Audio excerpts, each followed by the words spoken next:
been good to kind of get back to practice over the last week.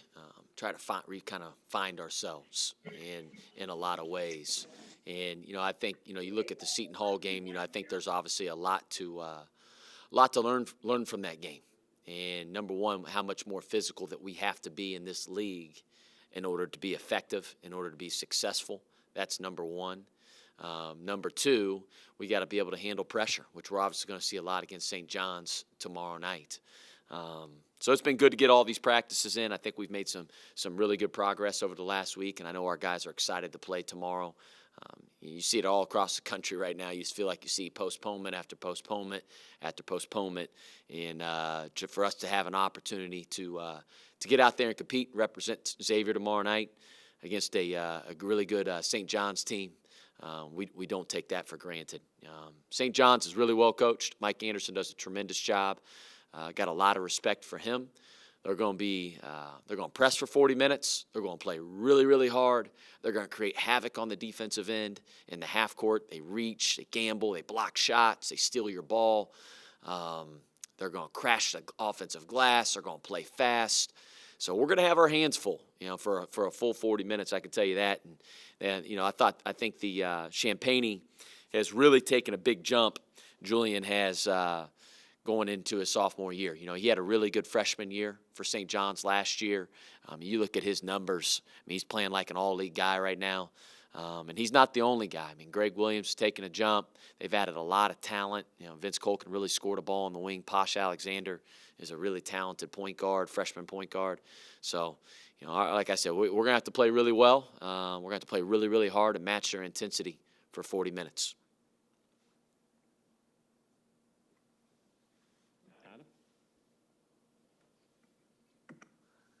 Coach, when you sit down with your guys and you look at that Seton Hall film, what are the things that you're showing them from a game like that, and how do you try to use that game as, I don't know, maybe sort of a springboard for this team to clean some things up? Yeah, we watched the whole game, Adam. Usually we don't do that, but I wanted our guys. Sometimes they listen to you as a coach and they hear what you're saying, and sometimes they need to see it to believe it, right? And I wanted those guys to know, even when the game was tied with whatever it was, 6 minutes to go in the first half, we set the wrong tone right from the very beginning. Right? I felt like we should have been up by 10 points at that point. But because of our defense, lack of details, lack of blocking out, lack of physicality, we weren't. And then, we had a few turnovers there at the end of the first half that led to touchdowns for them and led them getting out in transition. And that can't happen. You have to play 40 minutes in this league. If you can't play 37, you can't play 36, you can't play 35, or you'll get exposed. And so I think, the big areas of focus for me, Adam, were, number one, the lack of physicality, especially on the glass. And then number two, we got to get all the new guys up to speed executing our defensive system. Right? We've gotten off to quick starts. You look at what we've done over in the Big East play to start games. We've gotten off to quick starts, and then it's all of a sudden we take a dip. And that's not because, we got really talented guys on our bench, really talented guys. But they have to be able to execute our defensive system. If one guy doesn't do their job, then we're not a good defensive team at all. And I think we're trying to clean up those areas, showing film, trying to teach them in different ways. You got to get creative, because we got to get better, and we got to get those guys up to speed.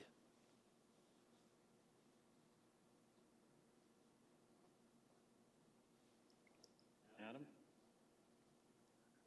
It seems like every time you guys play St. John's, we talk about pressure. And that's sort of the thing that they do really well, that they're elite at.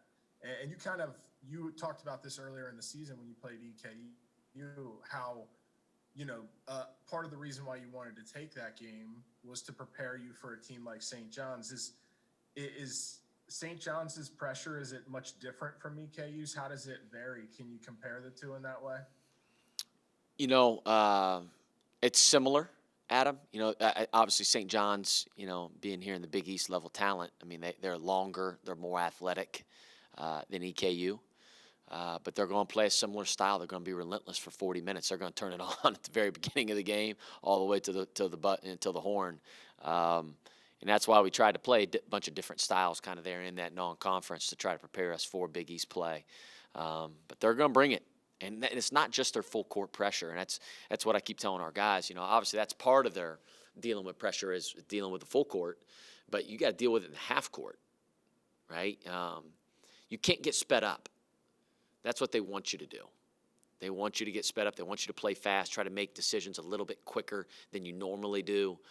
We have to play at our own pace. Now, if we have numbers, I absolutely want to attack.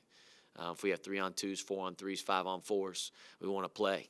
But if not, we got to be able to run offense and slow down, get the ball where we want it to get to. So we got to play at our own pace and our own speed, which is critically important in this game. Next question from Brandon. Hey, Coach, I know you said you watched the whole game with your team. Can you use that as maybe just a sense of motivation when you lose like that on your home floor? Can that fuel your guys up to maybe come out and want to punch guys in the mouth the next one? Man, I hope so. If we have the right guys in that locker room, we do. I know that, man.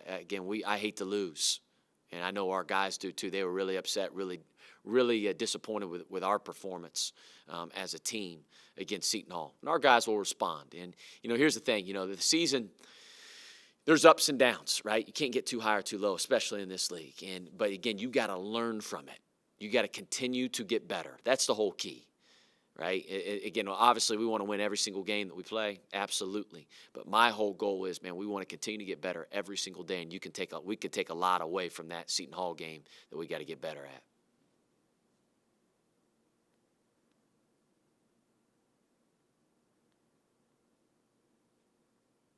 Next question from Joe. Hey, Trav, I got to think part of being a coach in this college basketball season is also like managing the psyche of players. I mean, you guys only have one win since December 9th. It's almost a month, and you only have one win given how many games have been postponed. How hard is it for you to manage that side of your players, but also focusing on the everything else that it takes to be a basketball coach? Yeah, Joe, I think you make a great point. I think this season is challenging, not just for us, for everybody, right? We're all in the same boat. And the mentality and the mindset is critically important. It's like we get 7 games in whatever it was, 15 days to start the season, and then we played 3 since in like a month, which is insane. It's obviously very abnormal, but it is what it is. And you try to meet with guys a lot, Joe, individually. We meet a lot as a team as well. We talk about things. We want to have very open dialogue with our guys. I want our guys to talk, not just me. And then we try to keep things fun. You have to this year. If you don't, you have no shot. And we want to compete in practice. I want our guys to have fun, be excited to come here every single day and to Centos and work. That's got to be the mentality that we have, and focus on the things that we control.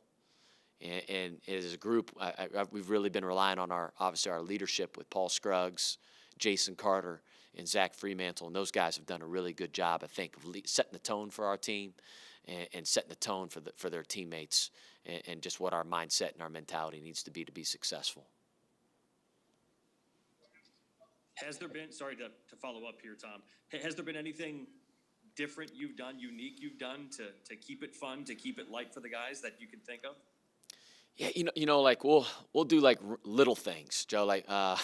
You'll laugh. I'll have Dante Jackson play Ben Johnson top of the key 1-on-1 during the middle of practice, and those guys love it. And then I let them pick a side.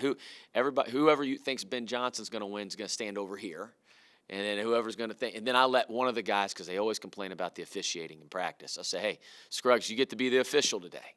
In this 2-minute game between Johnson and Jackson.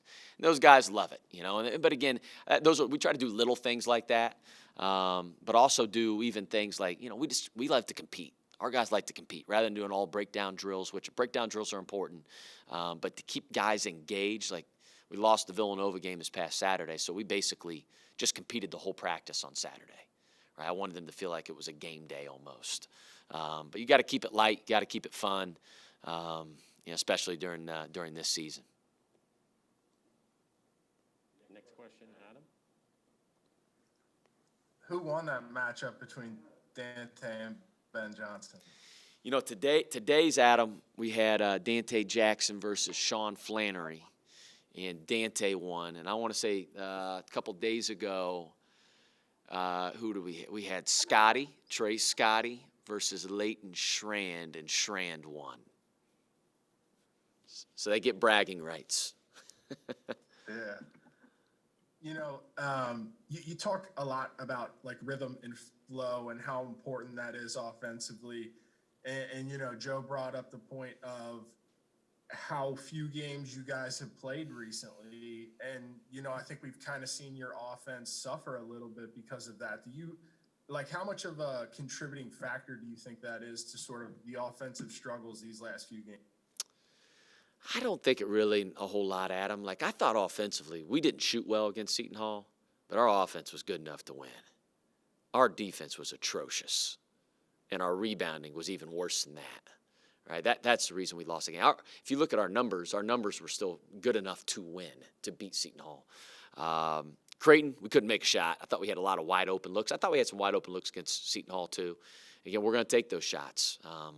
But I don't think that has contributed to the result, and we're not going to use that as an excuse. I mean, everybody else is going through some version of what we're going through, right? Our defense has to be better. Our rebounding has to be better in order for us to have success in this league. The offense will take care of itself. I really believe that. As long as we take care of the ball and we keep the ball hot, keep the ball moving, and we hit the open guy, we'll live with those shots.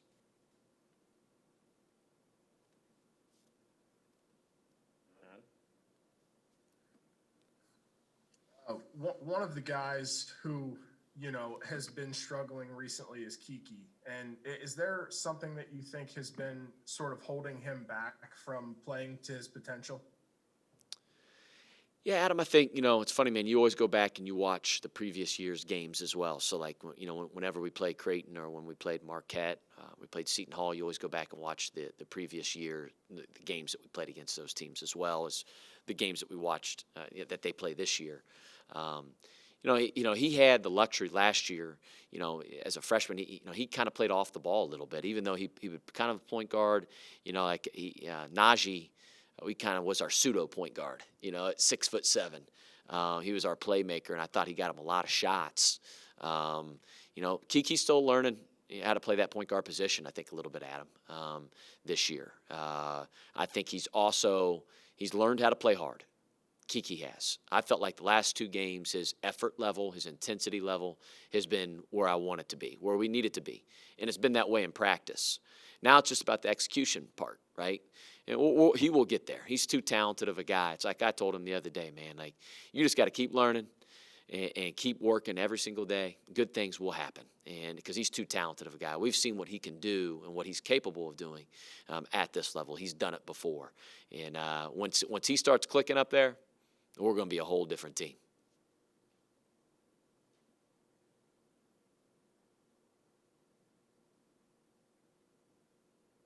Adam? I just had one more quick one. It looked like you guys have been without Deontay the last couple games. What's going on with him? Has he been able to return to you guys yet? Not yet. It's nothing serious or long term. He got banged up in practice. I don't know the exact date, but it was probably before Creighton. So it's just been kind of a lingering issue, and Doc thought it was best to rest him. So he's been sitting out of practice. He's been lifting, and really that's it, and rehabbing, just to make sure. He should be back soon, though. I would say very, very soon, maybe even in the next week, hopefully. Thanks, Coach. Thanks.